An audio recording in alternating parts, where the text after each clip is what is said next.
Okay, guys, welcome back to the Let's Get Freaky podcast. Excited to welcome our guest today. We are in Colombia.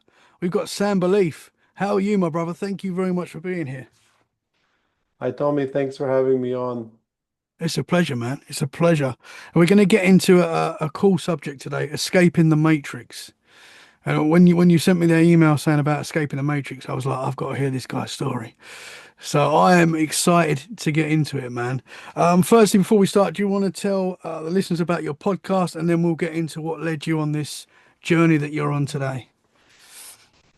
Cool, cool. So yeah, I escaped the matrix by I used to work in offshore oil and gas as an engineer with a bunch of Brits like yourself, and in the North Sea in a cold place. I was making a lot of money, but I was very miserable and unhappy, and life never really made much sense. I kind of bought everything you're supposed to buy, and then the happiness should come. That's what society promises you. Happiness never came, so I got frustrated. And a couple synchronicities later, I ended up being free traveling. I found Colombia as a country, which is this beautiful paradise, and it's not as dangerous as people think it is. And I ended up finding plant medicines, ayahuasca specifically, and it took me on a healing journey. And as a result, I now run an ayahuasca retreat, biggest in the country and the best rated in South America, which is called LaWayra. And I have a podcast which is called Ayahuasca Podcast. As simple as that. Awesome, man. Awesome. I get what you're saying about you in that job, and you get the house, you get the car, everything. You should be. That should be it, but you just wasn't content with that, and you wanted more. Yeah, I mean, I've always asked questions. Like I remember thinking about it, and like I was different from my coworkers because I remember I wanted this BMW 5 Series. I couldn't really explain why. It's a pretty car. A friend of mine had it, and I'm like, I had a very simple, cheap car, but and I was thinking to myself like, yeah, I make good money. Like I used to make like 10 years ago, I used to make like 500 bucks a day tax free, Woo! which for someone from Latvia is like I made more money in a day than most Latvians made in a month. So I had the money, right? But I still thought to myself, well, this car is like $40,000, right? If how much pleasure will it give me? How much joy updating a car will give me? And then I would think about it and how many hours or days I'd need to spend in offshore, like not with my girlfriend, not doing what I want, actually like selling my life, selling my hours of my life. Like I would need to sell a couple months, which is not much, but still it's like it's 2, 3 months of my life, my dear life, doing what I Hmm. don't like doing. I did not like my job. Hmm. So, and I was like, do I really need this car? And like, luckily I didn't buy it or I didn't get in debt because if I was in debt around the time where I finally decided to like pull the plug and just leave that world, I would never be able to leave because I think that's how they have us all captured. More modern day slavery. You just have to, work and pay your debt. And luckily I was free in that way, and I just sold my cheap car, and I actually had an apartment that I bought out completely. So I had this freedom to buy myself this sabbatical year, and through travel, through meeting people that lived life differently, I could change that perspective, and it showed me that there are other ways to live life Hmm. than just slaving away. Absolutely, man. Yeah, I have to say some of the and everyone's different, but some of the most miserable people I've met in my life, in my 38 years, have been like the super rich, like the rich people that I've met that have got a lot of money, they've got everything you could want, but there's something about them they're still not, I don't know, they're not fully fulfilled in a lot of cases, and they're Mhm. very successful. A lot of these people, huge businesses, very dedicated to work, and that might suit some people, absolutely, but for some it doesn't. For some there is a missing void, and we're constantly chasing the new car, the new cell phone, the new watch, whatever it is, and that's for a lot of people not really what makes us happy. So I can totally Yeah. understand that, man. How long Yeah, I did mean, rich people, they're rich for a reason, right? And I have nothing against money, right? I'm hoping to be rich as well at some point, and I might already be rich by many people's standards, right? Hmm. But it's the question is why? What is the drive that makes you make more money? You know, like all this like sick sick elites we have in our world right now, and all this madness. It's like they're already rich and powerful. How much more rich and powerful do you need to become? Like there's this void they're trying to fill, and the reason for it is just our society, like something is off.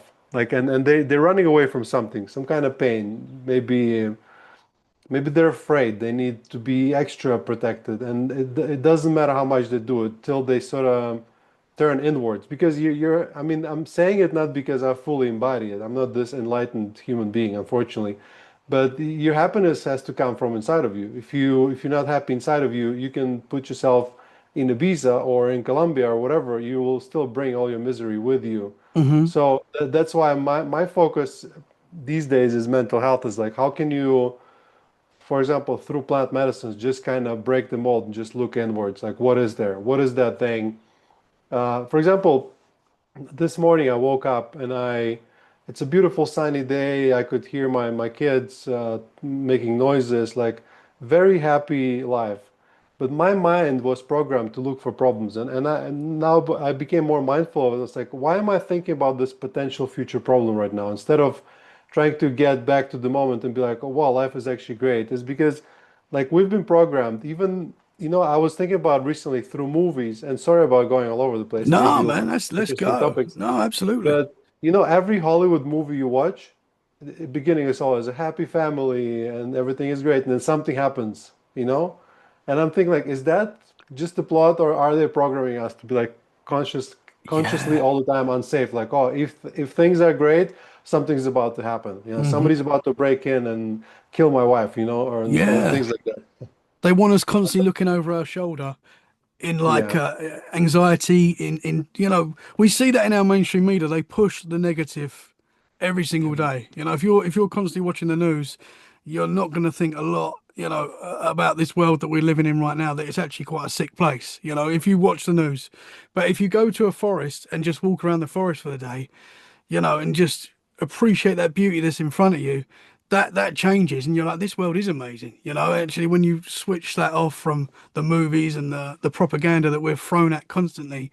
So I understand what you're saying, man. And it is like they want us to be in this fight or flight mode all the time. Yeah, I think whether it's so I like myself some conspiracy theories, right? They're lovely, but they're part of the same thing. If you get obsessed with conspiracy theories, you're not going to be a happy person.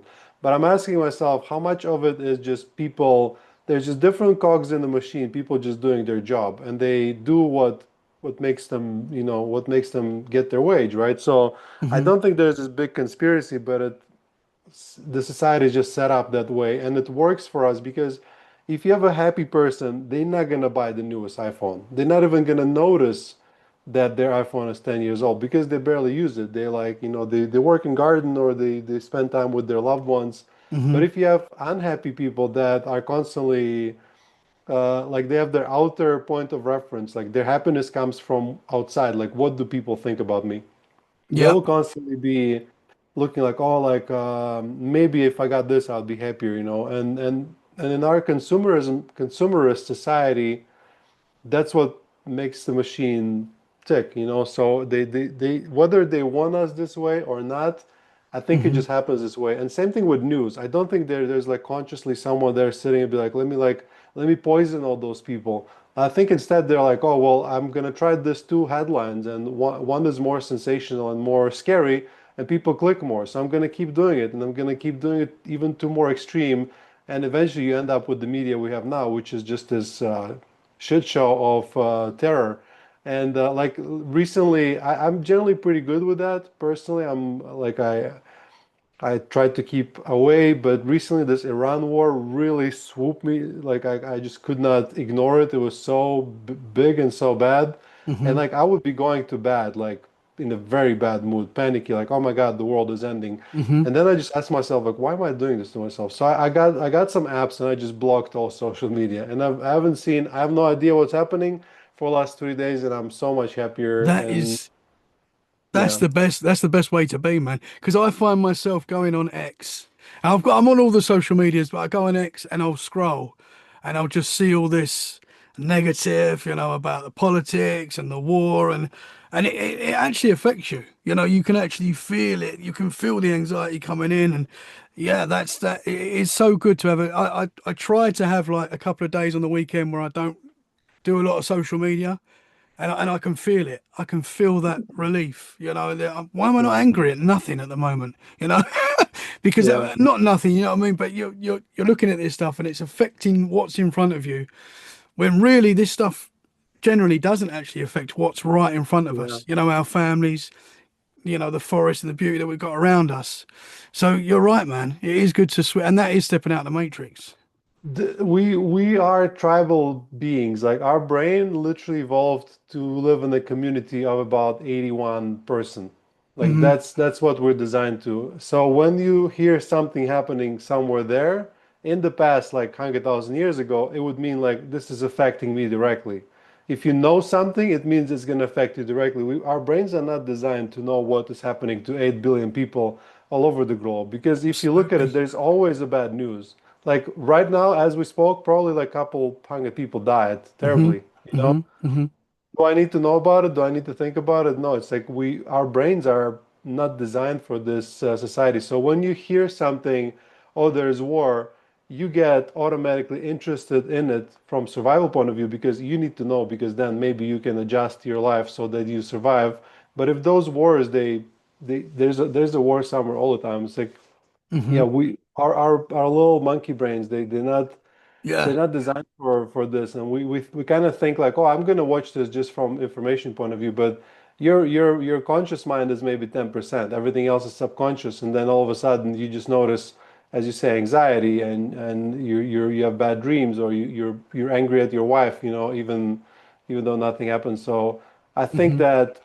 And again, it's addictive, right? Because it's this hit of adrenaline, dopamine, and we kind of keep wanting pushing to push that button. So, yeah, I highly recommend to everyone to just try and do a detox, and then if you notice how you feel afterwards, and you might decide to never do it again. Just listen Yeah. to podcasts, that's the Absolutely. best Yeah. way. Keep listening to podcasts, Yeah, but just switch the news off. You'll get your news from the podcast. It's fine.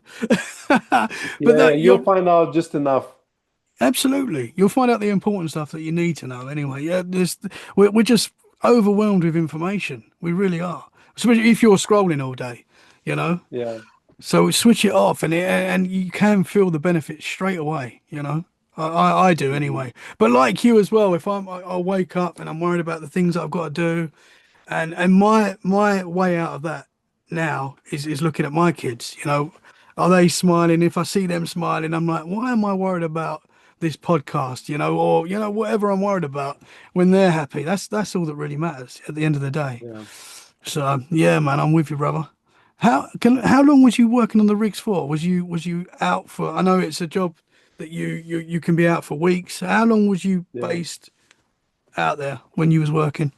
So we're working generally 4 weeks on, 4 weeks off. Sometimes rarely 6 weeks on, 6 weeks off, and even more rarely 2 weeks on, 2 weeks off. So you just fly there on a helicopter and you work like 12 hours a day, and then you go back and you rest. So it's the break is really nice because then technically half of the year you don't need to do anything at all. You don't need to worry about anything. I miss that sometimes as an owner of a business with close to 40 employees.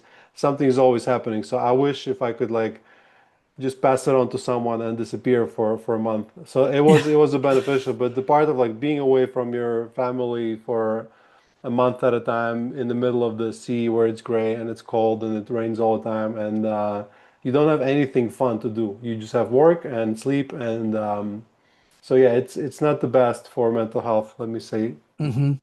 Do you have I mean, this is not really relevant to the podcast, but do you have like parties and stuff when you're there? Do you have like a bar on the rig or whatever where the guys can? No, so but it's alcohol is not allowed. That's another thing. It's most things you do for leisure, recreation, like going to going to travel or going on a date or going out for a drink. You cannot do any of this because alcohol is strictly prohibited No drugs, no Wow. alcohol. Not saying that you need drugs or alcohol to be happy, but it's also most importantly, it's like grueling work, 12 hours a day, and then there's also constant stress. And like sometimes there can be a fire, and there like we had a fire on our jackup rig once, and there's like it's that you don't feel safe most of the time. It's not a really Hmm. pleasant environment, and the work is very intense because let's say there's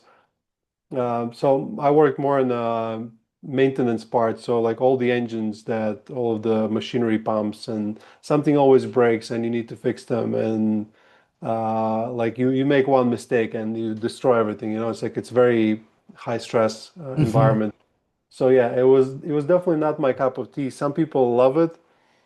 Me personally, I always knew it's not something I wanted to do, and I just kept doing it because I just had to pay the bills. And as a Latvian, you don't really have that many choices to get ahead in life. You can be a seafarer or work in offshore and gas, which is a dream for all the seafarers. Like honestly, it's really hard to get there. And Hmm. then, or you can be a criminal or a politician. That's your options because the economy is it's getting better now, but it was never like a very prosperous country. And the politicians, like everywhere, are criminals as well.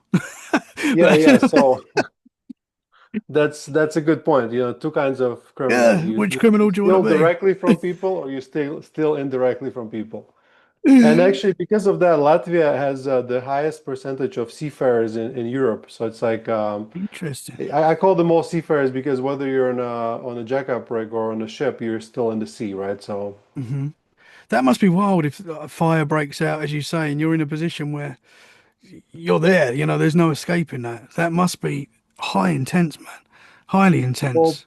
you can technically escape, right? There are life rafts and lifeboats. You can escape, right? Hmm. You're probably not gonna die, but also you probably don't want it because there's like hundreds of millions of dollars of equipment you're responsible for, and then you just escape. No, you actually go in and you fight the fire, and we're trained to do it, and there's radios and coordination, and we beat that fire. So it's like we did not escape, but it's scary to think it was actually an electrical explosion. So a panel of one of the separators, fuel separators, it just exploded.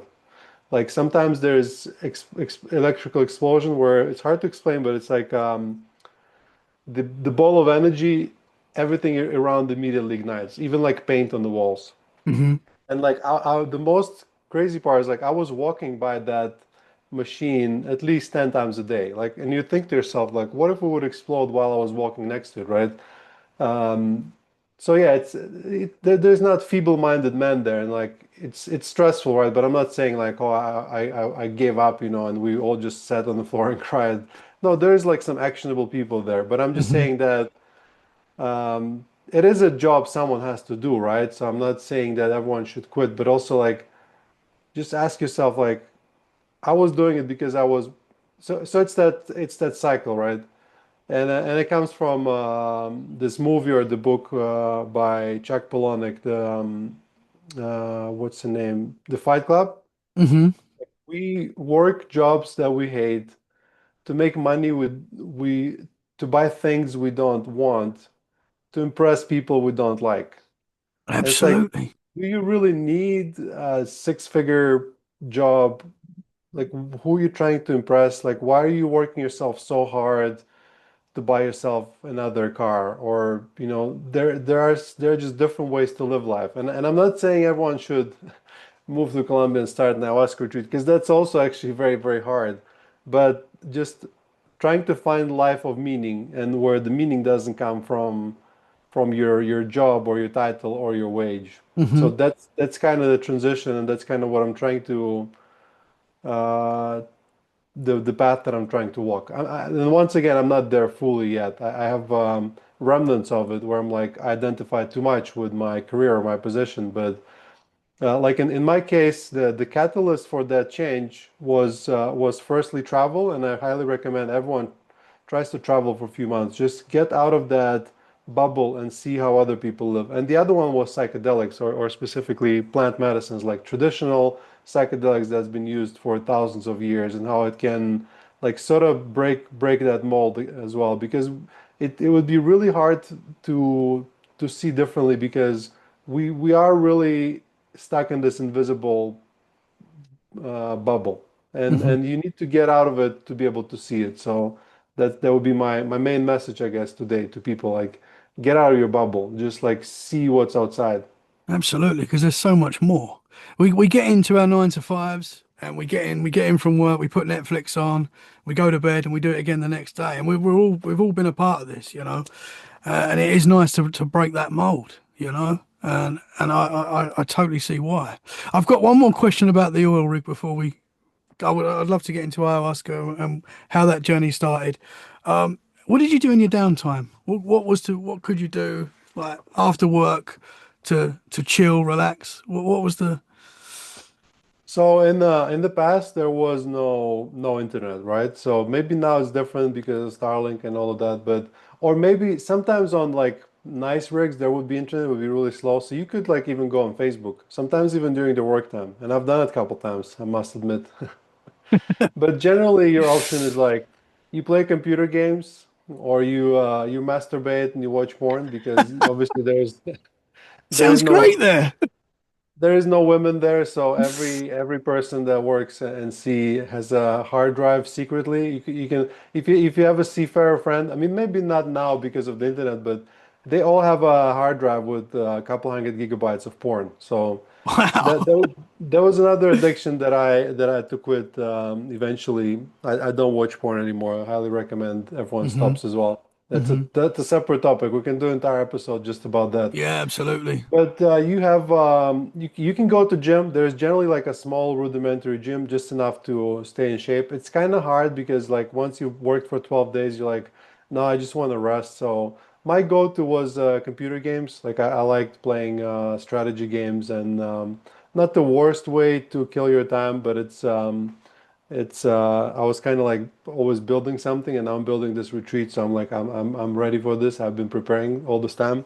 Hmm. But you can read books or listen to audiobooks. I listen to audiobooks, and actually, I did most of the time try and go to gym and get in shape. And even in the engine room, like I would find a beautiful pipe, and I would do some pull-ups and try to try to stay in shape. But generally, there's not much. You can hang out with guys, but most of the time, everyone's just in their room on their computer doing playing games Watching porn. or watching. Yeah, I mean it's not people don't talk about it, but we also occasionally would exchange the hard drives, to kind of refresh them. Yeah. So that's Who's the life of a seafarer. man? That does sound tough. Like, I wouldn't enjoy that. I have to be honest. Yeah. As you said, each to their own. It's great money. You do get a lot of time off, but for that moment that you're out there, that's very intense. That must be very intense, you know. Yeah, and it feels like those 4 weeks, it feels like half a year. I And then bet. you go back home and you have 4 weeks of rest, and immediately you start dreading, like, oh my God, soon I have to go back. Yeah. And the 4 weeks at home, they feel like 2 weeks. And then Yeah. basically you're constantly looking at your watch and be like, oh, how much I have left, or like crossing days of your calendar. That's Yeah. not a good way to live your life. It's like you're wishing your days away because you just want it, and it's that cycle. And then so you made all this money and you come back home, but you feel miserable, and you're trying to buy your happiness back. Oh, let me get that new car, or let me get, like, once I almost bought a Jaguar. Thanks God I didn't, but it's like, oh, because you want to fill that void, like that sadness that you have, because you're unhappy half of your life, Hmm. and it puts you in that on that treadmill. And I was just lucky because I was asking the right questions, and I never put myself in that debt. I was always careful, and that eventually allowed me to escape. That's awesome, man. Because how many people, including myself, like often live for the weekend? They work Monday to Friday, and they're living for the weekend. There's songs about Yeah. that, and so many everyone on a Monday morning. How many times you look on Facebook and you see people say, "Is it Friday yet?" People are wishing their lives away. Yeah. It's very sad. Literally, it is a very similar cycle, right? Just on a smaller scale. Hmm. Um, when you work on ships, right, you can say ships or platforms, you can say like, oh, well, at least you have an excuse to say that your life is hard, there's not much you can do. But in your day-to-day life, right, you're also stuck in traffic, and then the days go past very quickly, and you don't like we all live in that sort of days. We just all kind of like uh, in our heads, and then we look at our phones, and then we do our work, and as you said, Netflix, and then you sleep, and so it's like we need to just stop and like look, what is it about? Like, are we really just meat sacks living and dying and there's nothing else? Hmm. And I'm not the most spiritual person. I'm still like a skeptical engineer in mind, but there is more to life. Like there is literally within you um, the entire universe of like love and beauty, and you just need to find your way back into it because we're spiritual creatures. Like Hmm. being born and dying is a spiritual process, and it should be in between, but we because of our the way of our living, we just forgot it, we disconnected from it. And yeah, life is not about dollars Hmm. or But pounds. I think it's about finding your passion, what you want to do, and going for it. Like we're not Yeah, thinking about money, just doing what you love to do. Because I found when I started this podcast, that changed my life massively as well. You know, like mhm, because I love doing this, and I think when you focus on what you love, you know, and it's not about the money and stuff like that. It's just about doing what you enjoy and want to put you want to dedicate yourself to, and whatever that is, when you go full ham at it, you really do see the benefit. I would recommend anyone to just follow whatever that is, whether write a book, do a podcast, go for it, do what you want to do, yeah. because that will change your life. It doesn't always mean like, oh, leave your life and just go find another life. No, just start a project that is that will scratch that itch, right? Yeah. Like podcasting is a great idea, right? Because you're having conversation that stimulate your mind. You're asking questions, and you're creating something that other people can then access. So it's like you're also like all of the really good things in life, they have to do with you being of benefit to people outside you. Once again, that tribal brain that we have is designed to be to feel those feelings. And a lot of times they have found that happiness also comes from helping other people or being of service. So it's like if your hobby or you know, let's say you start painting art and then you give people that joy of seeing your art. So doing something that benefits the world as well. So yeah, that's a good idea actually to start by finding that passion, and then maybe eventually you can make your passion into your new profession. Absolutely, absolutely, man. So when you left and started traveling, did you leave the job, or was you like traveling whilst you were still working, or was it like Mhm. you just had a day where you was like, no, I'm not doing this anymore? No, so I did I saved up money to travel for a year. And I went to South America. I always wanted to go to South America. And I started traveling, started from Colombia and then went to Ecuador and Peru and spent 6 months traveling. And then money started running out and I got offered a job. So I went back and worked a little bit. That is the benefit of like that kind of gig work when you go and you work hard, but you make good money and then you can fund your travel. So that's kind of what I did till eventually I settled enough where I didn't like I could survive without going back. So I did two more trips to the sea before I finally completely pulled away. And that's what I also tell people. Like sometimes people come to my retreat and they drink ayahuasca and they're like, "Yeah, I don't want to do what I used to do." But we always tell them like, "Take it easy, get some savings first, make a plan. Don't just like leave your job and then figure out later." Because Hmm. unfortunately, it happens quite often where all of a sudden it becomes blatantly obvious to you that your job is not actually good for you at all because it's easy for us to sort of ignore it. But no, for me, it was a gradual transition, and it required some sacrifice as well, meaning like changing my lifestyle to living very frugally for a period of time. and finding happiness in non-monetary things as well. And but yeah, take it slow. Don't Hmm. go all in too quick. Yeah, yeah. It's not a good idea to just leave your job, but it is a good idea to start working on your passion when you're not working. Work with what you've got and just build, and that will make you feel. This is just my opinion, but that will make you feel a lot better. You know, when you start working on your passion, because as soon as you start working on your passion, you're actually living it. If that makes sense. Wherever you are, you know, whether you've got a podcast and one person's listening, you've started and you're actually living it right there. And that's the start. And you Yeah. just keep growing and growing. So We also live in an interesting time where, for those who are listening, half of you, probably your jobs will be destroyed by AI anyway. So you might as well yeah, start planning. What are you gonna do absolutely, after man. We're that? screwed. Yeah, it's like they say like 53% of all the jobs are gone. Yeah, And I'm not saying I'm safe. I mean, nobody's safe, right? So make a plan. At least I have a farm now and I have some avocados and some bananas and I can buy a couple absolutely. cows. I'll be okay. So make a Yeah, plan. absolutely. I mean, AI, we can do another podcast about that as well. Yeah. That's a rabbit hole we can go down. But so where did ayahuasca come in for you? When did you first try ayahuasca and what was that process for you? So ayahuasca is an interesting thing, right?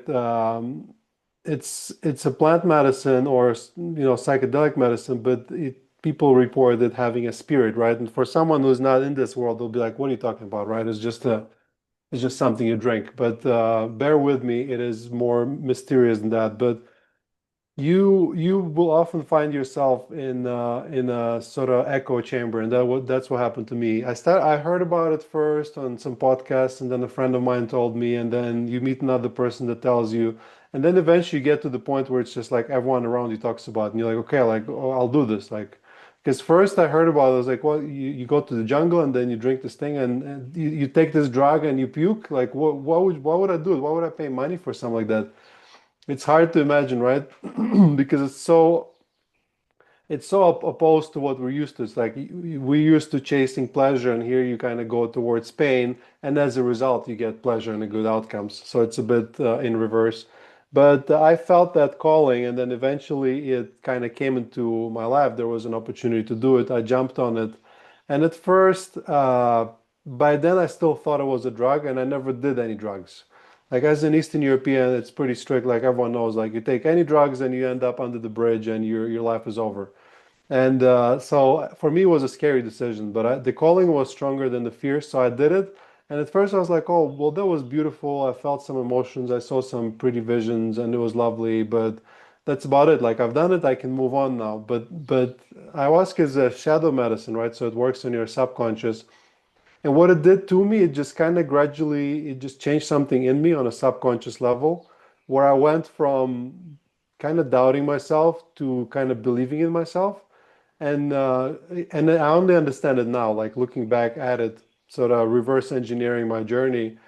Like a few months after my first ayahuasca experience, I started making lists of like goals and very big goals, like, oh, I'm gonna start a business and I'm gonna buy a farm and I'm gonna do this and that. And like obviously, mind that I didn't really have much money to do all those things that I was setting out to do, but there was this belief in me that I can do it. And then synchronicity started happening. And if you don't know what is synchronicity or serendipity, where the chance events, like right people come to you at the right time. And my retreat, I never really started. It kind of started itself, which is a long story, but basically life just started putting me in a certain direction and I just kept taking the steps and doing the work and I ended up in this totally new lifestyle. And as I went, I was also working a lot on my own healing because ayahuasca is a psychedelic, and there's people that psychonauts, right? They take psychedelics to explore, like astronaut, psychonaut, you explore something.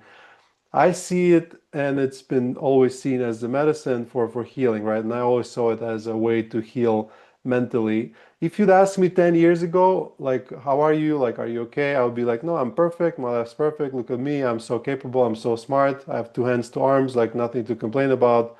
Now I know that I had tons of childhood trauma. I had so many bad cycles that I was running through in relationships, in life. I was not good at all. And I was actually depressed and I was actually anxious and I was actually all those things. And I was actually completely unable to feel any emotions. Like I was just this meat computer. And like as I started working with this medicine, it's a strong medicine for me. I needed that strong intervention to open up and start to actually heal my trauma, heal all of those bad patterns that I was operating on. And I'm not fully done yet. But for example, I went from not being able to cry to now being able to cry. Like I can Hmm. feel emotions. I can laugh deeply. I can enjoy beauty of the nature around me. I can, I really feel I'm a feeling being now, and I keep discovering those new interesting things, and not just ayahuasca itself, because ayahuasca is this beautiful catalyst. It's like this dynamite that just explodes the mold. But then, I work with a therapist now and a coach, and I'm constantly picking things up and progressing and improving. And it put me on a healing journey, arduous and long, but also like it's the most meaningful thing I've ever done because like I think about it, and my dad's an alcoholic, my granddad was an alcoholic, and like that for forever. I don't I mean I drink alcohol sometimes, like if I want to, but I don't really have any issues with alcohol. And I realized that in times of my life when I was in that pain, if I didn't have that, if I wouldn't find that, eventually I would find alcohol or some bad way to cope with all those emotions because we eventually that pain will find you and you'll have to find a way to run away from it because it's in you. And as a society we repress so much. Like we just stuff things down and stuff things down and we don't even notice till you get a big disease or something because it's gonna come out eventually. So Hmm. I guess I was lucky that I found this way, but that's my journey of finding ayahuasca. And then a couple synchronicities later, I found myself in the jungle, and then in the jungle, I had this vision where it just kind of told me that, well, you're looking for your path and you're depressed, how about you? This is your path. Ayahuasca is your path. And then I just started following the breadcrumbs and ended up with this beautiful retreats where we host 700 people every year and give them that Wow. experience. Wow, man. So how often would you take ayahuasca? So in the beginning, I started with like once every 6 months. I would just have one ceremony here and there. I was just kind of probing. Eventually, when I realized like I am actually pretty sick mentally and I really need to fix some things, and that depression started really coming up for me, I went in and I would go to jungle for like 2 months at a time and do like 10 ceremonies and really, really dig deep. For the last few years, I've only been taking like one ceremony every month. We have 10 to 12 ceremonies a month here. So for me, like as we said, like behind me, 100 meters back, there's actually Maloka, like a medicine house. Right now, there's a word circle. We have a group of people from all over the world there, just talking and sharing about their emotional, you know, issues they're dealing with. But I can just go there. There will be a ceremony there tonight if I wanted to. But Wow. recently, I went for a few months. I went to drinking more. I started drinking 3, 4 ceremonies a month because I was going through a very turbulent period in my relationship. And honestly, like I'm so happy that I have this tool because it just helped me so much in this process. But now I'm back to maybe 1 or 2 ceremonies a month because it's also you can drink it for yourself to heal, but also you can drink it for others because then eventually at some point you start your journey progresses to helping other people and you can drink and facilitate or you can drink and even help healing others, sort of more shamanic journey, Hmm. which is a thing. But as long it's a long journey, so you don't become a shaman within a month like some people believe. It Yeah. is actually, it takes 10 to 15 years to actually figure it out. But there's levels to it, right? You can drink to heal, and then you can drink to grow, and you can also drink to explore spiritually, and you can connect to God. And it's a very multi-purpose kind of tool. I like to focus mostly on healing because I think that's the most pending thing for us as a society. Hmm. Would you be able to explain the process of taking ayahuasca? Yeah, so the process is I'll just outline you a retreat that people go to when they come here. So first you decide to come, you sign up, and then you go through questionnaires. You make sure that ayahuasca is right for you because there's some medical conditions where we will say, sorry, you can't come. Then you go through a course, so you prepare yourself, and we teach you how to get ready, how to set intentions, how to navigate your experience, like what are the possible outcomes and what to do with them. Because it's not a walk in the park. It's like imagine you're gonna go and I don't know, jump from the parachute. You will need some preparation, right? It's similar with that. It's a strong experience, so you need to know how to navigate it. Then you buy your flights and you come over here, and we pick you up on the bus and we take you here to this beautiful slice of paradise, to our retreat. The team greets you, and then you go to the Maloka. Everyone gets to know each other. The Taita and our band, they play some music, and then we give some speeches. I give my speech. The Taita, which is a shaman, he gives his speech. He talks about his tradition. He's an indigenous guy from the jungle, and then everyone introduces themselves. We get to know each other a little bit. Then there's a couple more workshops. Once again, preparing people of what's to come and how to deal with it. And then next day there's another word circle where we go deeper and people really share about their troubles and what they went through. And through that process, the group starts to bond. It's actually, I like to say, like the best way to make friends as an adult is to come to an ayahuasca retreat because of how people really bond. Hmm. Because like in the outside world, everyone's like, oh, everyone's perfect. Look at their Instagram. I'm the only one that's going through all this pain, right? But in reality, when you turn things around, everyone is suffering so similarly, and people really bond through that. So that's a process because it is a group process. You really go through it together. Hmm. And then there's obviously 2 meals a day or on the ceremony days because you don't eat dinner because you come to the ceremony. There's some yoga, there's some meditation in between, but around 6 p.m. you're in the Maloka in the ceremony. There's a little meditation before that. Then you come to the shaman. He gives you a cup. He kind of finds your quantity somehow. He knows. He gives you a cup. You drink it. Then you go to your mattress or you go sit by the fire.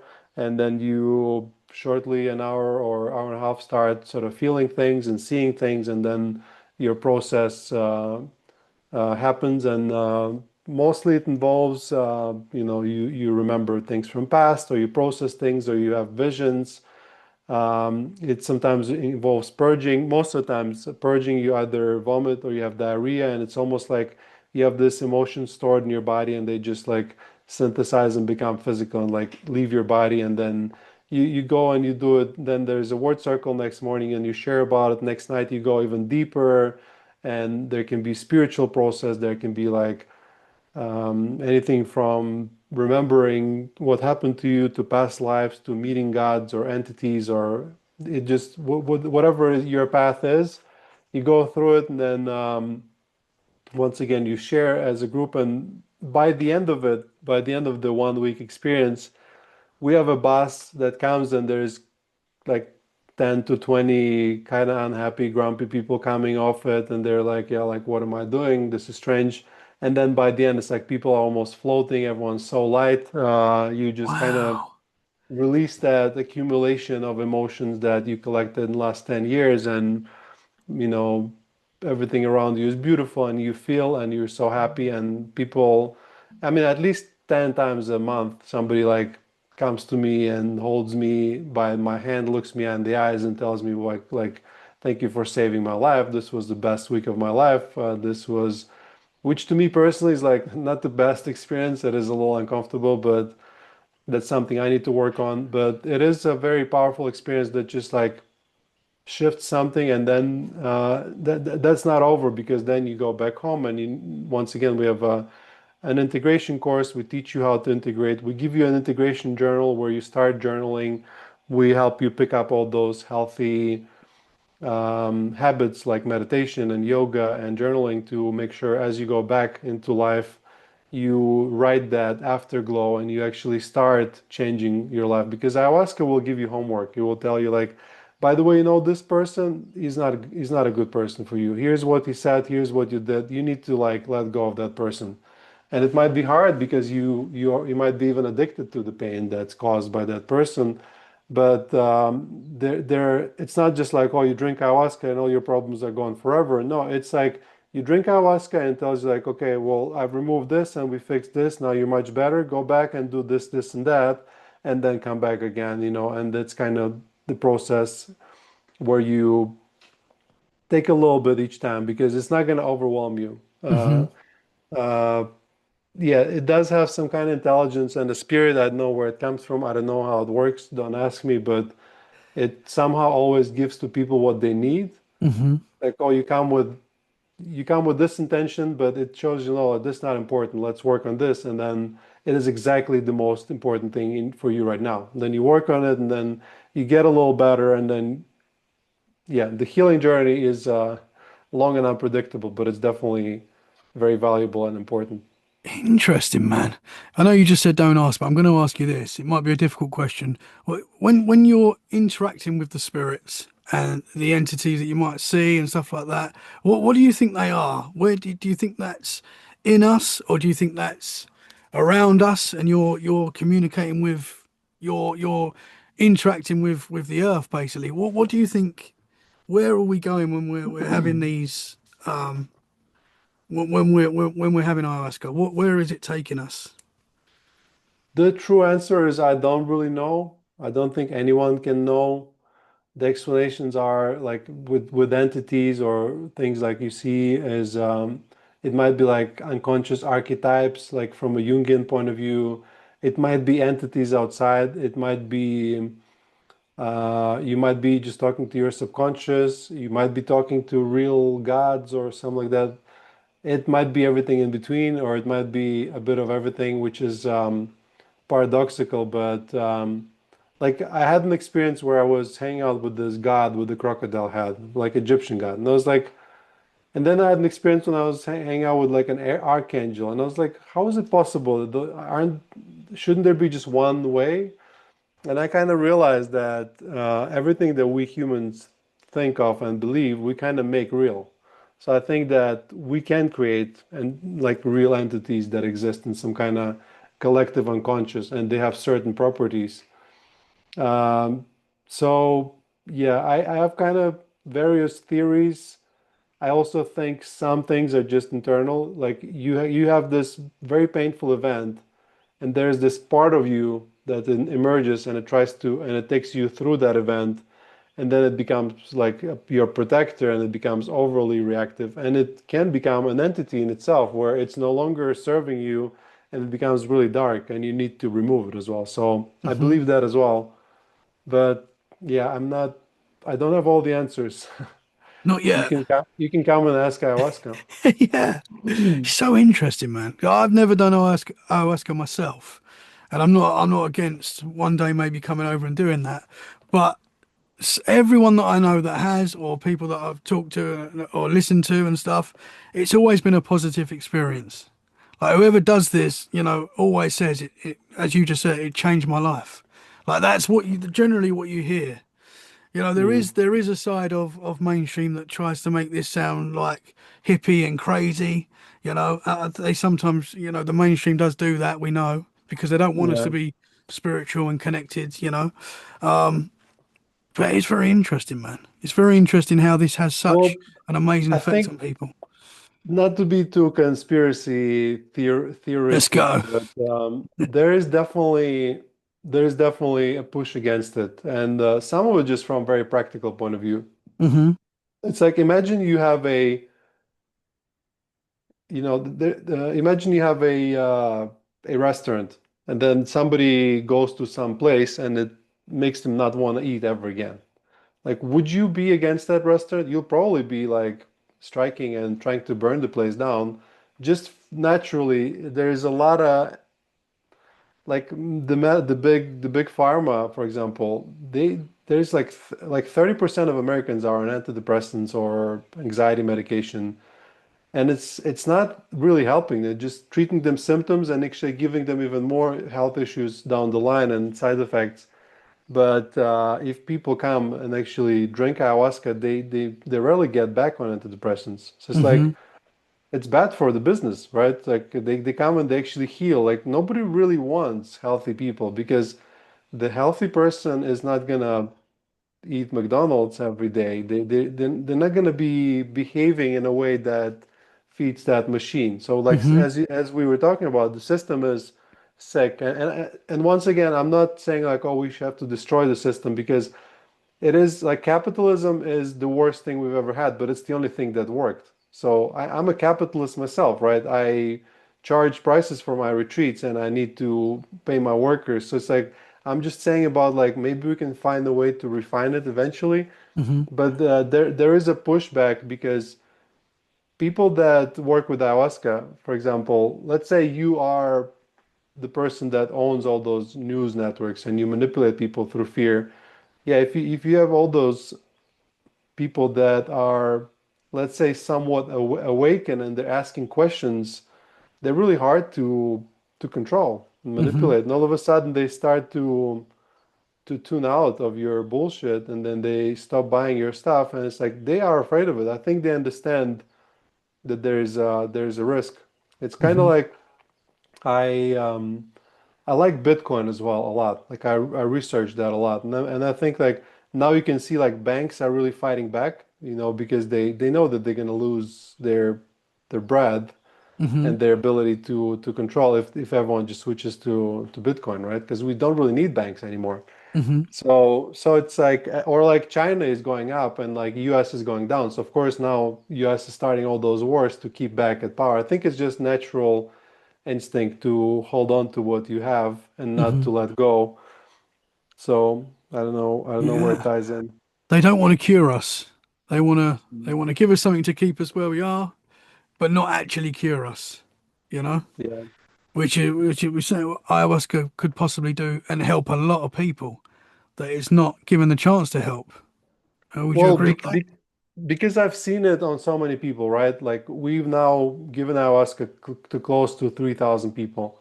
Hmm. And then I see how they are before and I see how they are after. And sometimes they come years later. Like people's lives change. And I think to myself, like, why do we have, for example, celebrations that we do once a year and we all drink alcohol? Why can't we have like one day a year where we all drink ayahuasca? Of course, in a very, you have to be very careful and you need certain routines and ceremony around it. But let's say if there was a day, and it's very hypothetical, I know it's not going to happen in my lifetime, and it doesn't even have to be ayahuasca, it might be something else. But what if there was a day where we all just connect? And we all just like connect to what we really are, which is, love and embodied sort of spiritual beings. Hmm. How would we be the next day? How would the world be the next day? Would there be war? Would we be killing each other? One of the main messages you get on any psychedelics is that we are all connected. Like it's literally a rock flying through space with a thin layer of slime on it, which is life.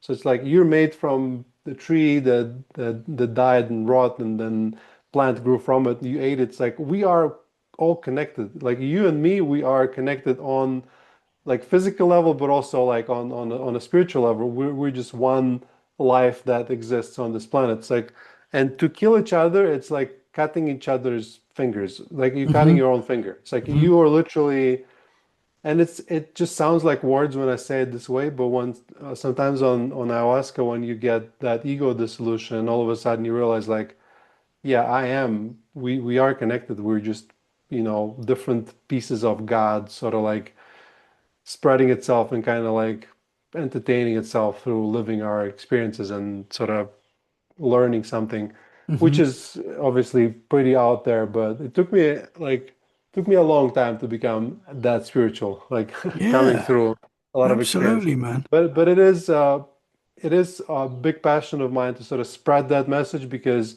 it changed my life and changed so many people's life. I see it every day and I'm like, why can't we just do it? But of course there is this pushback because they don't want us to, Hmm. whether consciously or unconsciously or just because they're afraid or yeah, and people like negativity. It's like let's say there's at least once a year there's one person that died somewhere drinking ayahuasca, right? And it's on the news, first page always.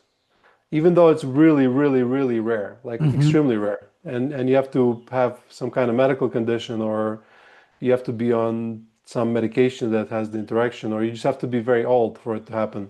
But Hmm. like, how many hundreds of thousands of people die in hospitals every day, and like nobody even talks Hmm. about it? Hmm. It's like, And you know, alcohol. How often does alcohol kill people? oh yeah, So many people. And alcohol is, yeah, we know it's so yeah. bad for us. Most of my trauma and my childhood issues come from alcohol and the fact that my dad was an alcoholic and his dad was an alcoholic. That's where his trauma comes from. It's like I guess I'm the first generation where like I can't even imagine like drinking. Like what do you mean? Like it's completely outside of my reality. Hmm. Like if I ever get really in a bad shape, like I have so many cool tools that actually help me instead of like drowning my sorrows. Hmm. Hmm. Yeah. Yeah, man. Yeah. And because they make money off alcohol, that's fine. And it will continue. I mean, I'm not against alcohol again. I do drink alcohol. I'm not saying it's a certain amount is okay, I guess, each to their own.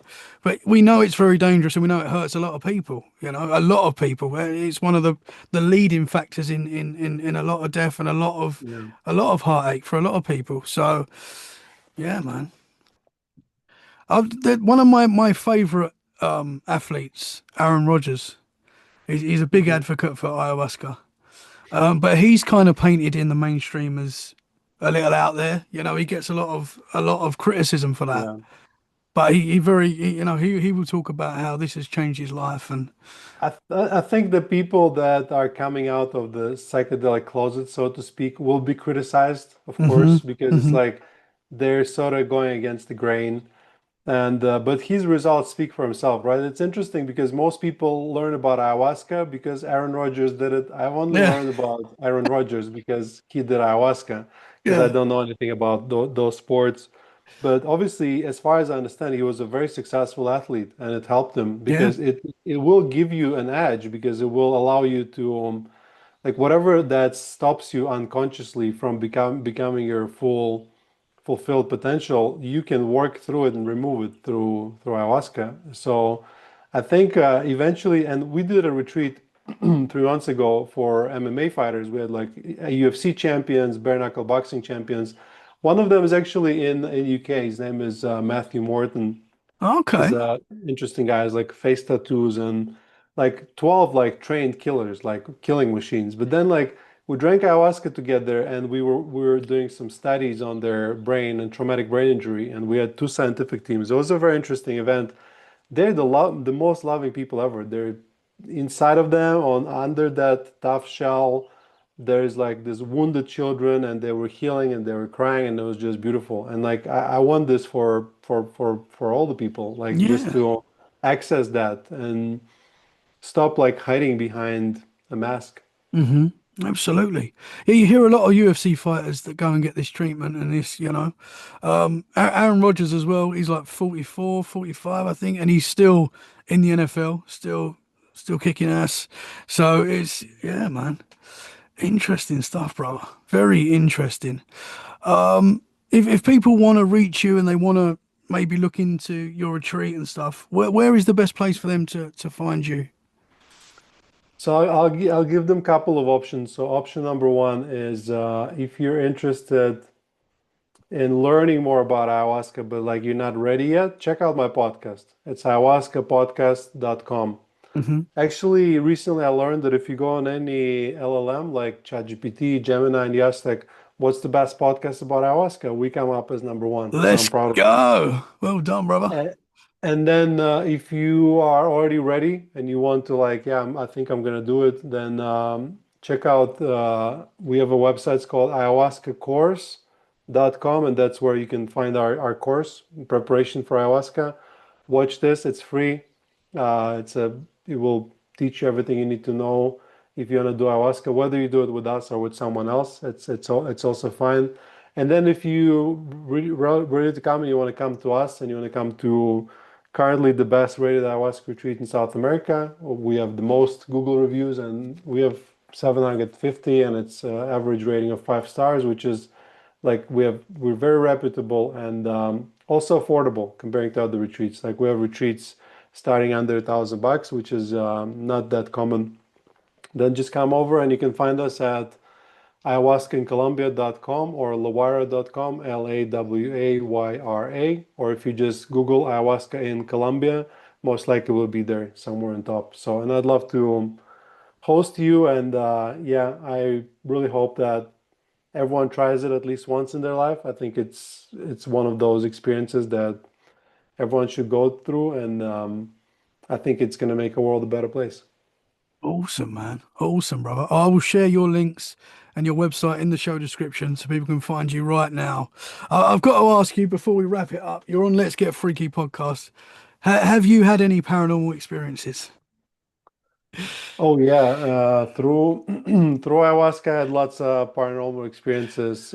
Some things that, for example, that concept of saying like, "Oh, we're all connected," it sounds good, but I've seen it like literally, two or three different people seeing same vision, or having someone like a shaman removes an entity from a person or some kind of spirit, and like their mom and their aunt calls them like, oh, I felt something, what was it, like, sort of intergenerational stuff. Yeah. Or someone goes through a trauma with a person they known or a family member, and they haven't spoken in years, and the next day that person calls them, like things like that. It's like that for sure I've seen over and over again. I don't doubt it anymore. Like we are definitely connected, and there is so much more to life than just physical experiences.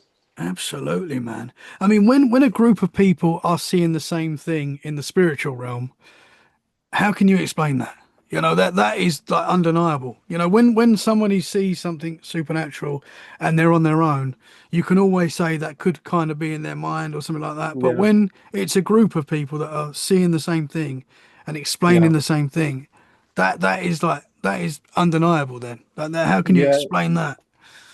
It's hard to deny it. Well, some people can say, well, you were just tripping on the same drug and you just have the same trip. But like if you drink ayahuasca, it's different each time and you never see same thing twice. But that part that a sober person on the other part of the globe felt or saw something you saw, that's even more like, wow, like we're obviously connected.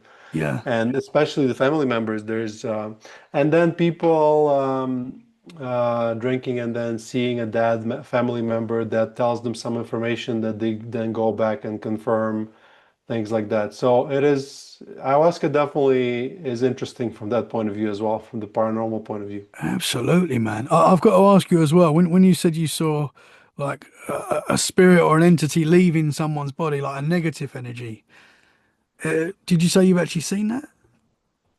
Um, so seeing I personally in that case I wasn't really seeing anything. It was like Hmm. shaman doing it, but he said he was almost like going to give up. She was from Africa, and there's a lot of like dark magic there, and there was something like really strong and big. And then it was like the shaman himself was like puking and almost like falling apart. It was like really intense. And then he somehow beat that thing, and then her Wow. aunt called her and her mom called her, and they're like the walls were shaking. It's like something really big was removed from like the entire feminine line of the family, like some kind of curse or something like that. I Wow. see things sometimes now because I'm sort of on my own shamanistic path. I sometimes see things, but it's not something I can do on demand. It's sometimes the medicine tells me like, oh, go sit with that person, like hold their hands and moving some energies. But I'm like a baby in that space. I don't claim anything. But sometimes I do something and it works and then people feel better and I'm like, wow, this is nice. Interesting, man. That is very Yeah. interesting. Yeah, there's levels to it, right? You start drinking ayahuasca because you want to feel better, but then eventually, if you keep drinking, there's all kinds of mysterious and interesting things you can unlock, and like you get to meet God, for example, in person. Like you really like, oh my God, like God is within me, and it's like I can tell it to you, and you can tell it to yourself, but like the other thing is like actually feeling it is extremely life changing. Hmm. Absolutely, man. Wow. So you've literally witnessed like exorcisms. Basically, that's like an exorcism when you say about the spirit leaving the lady's body and stuff, like the family generational curse, and Oh you've yeah, seen that lifted. Wow. there's at least one exorcism like a month. It's just because people that are finding that healing, a lot of them like they carry some deep stuff, Mm-hmm. Mm-hmm. and then that's why you need a very skillful shaman because he knows what to do. And yeah, I've seen all kinds of strange things, ayahuasca strength, like people like lifting people with one hand, and like it's there's Wow. not to scare people away, but it's No, there's no. there's deeper, interesting things you can access through it, and a lot of mystery. Yeah, man. Yeah. Well, I think everyone, people that listen to this podcast as well, will agree that there is a lot more to our world than we see and we're told. That is, Hmm. I think that is pretty much fact for a lot of us. So this Yeah. world is far more amazing than the powers that be give it credit for. That is for sure. Yeah. Right, but that is incredible. It has been incredible talking to you today, man. Thank you so much for opening up, sharing your journey. As you say, you're still on a spiritual path. You're still learning, which is really cool. And yeah, man, I really appreciate your time today, brother. Thank you. Thank you, Tommy. It was my pleasure. We'll have to do a deep dive on AI and all the other stuff that we could talk about another time if that's cool with you, man. Let's do it again. And Let's if you go. ever come and drink ayahuasca here with us, I can interview you for my podcast as well. Absolutely, yeah. I'm very tempted, man. I'm very tempted. Yeah.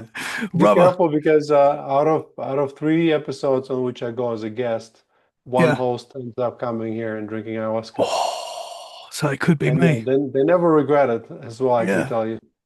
As I say, I'm very open to it. I think it's very interesting. Everyone I've talked to that have experienced it has had a very positive. It's had a very positive impact on their life. So, Yeah. very interesting, man. It's very interesting. I appreciate your Thank work, brother, and I'm excited to talk more in the future. Thank you very much. thank you, Tommy. Guys, thank you very much for listening. We hope you've enjoyed this episode. If you have, make sure you share it where you can. That is a great way to support the podcast. And we'll be back very soon for more freaky conversations. In the meantime, stay safe and keep it freaky. Bye for now. Thank you very much, brother.